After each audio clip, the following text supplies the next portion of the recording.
নিজে সালাত আদায় করেন না, আর আপনি আপনার ছেলেকে, আপনার মেয়েকে, আপনার পড়োশিকে, প্রতিবেশীকে সালাত আদায় করার কথা বলছেন, আপনার কথার দাম দেবে না। কারণ যখন আপনি আগে সালাত যদি আদায় করে নিতে, তখন আপনি যদি তাকে বাধা দিতে, তাহলে যদি আপনি তাকে বলতে, নিশ্চয়ই সে কি করতো, আপনার কথা প্রাধান্য দিত, আপনার কথা মেনে নিত। মানলো না কেন? আপনি সালাত আদায় করেন না, আপনি ভালো পথে নেই। যে পথ আপনি নেই আর ওই পথে আপনি নিয়ে আসার কথা বলছেন, ওই ছেলে, ওই মেয়ে, ওই প্রতিবেশী আপনার কথা কি করবে না? শুনবে না, আপনার কথা মানবে না। তাহলে আগে আপনাকে কি হতে হবে? পরিবর্তন হতে হবে।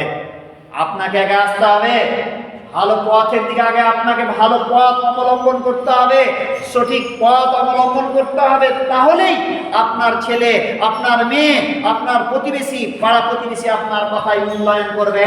আপনি যদি সঠিক পথ অবলম্বন না করেন, সঠিক পথে যদি আপনি না থাকেন, তাহলে আপনার ছেলে, আপনার মেয়ে কি করবে না? সহযোগিতা করবে না, আপনার পথে আসবে না। আপনি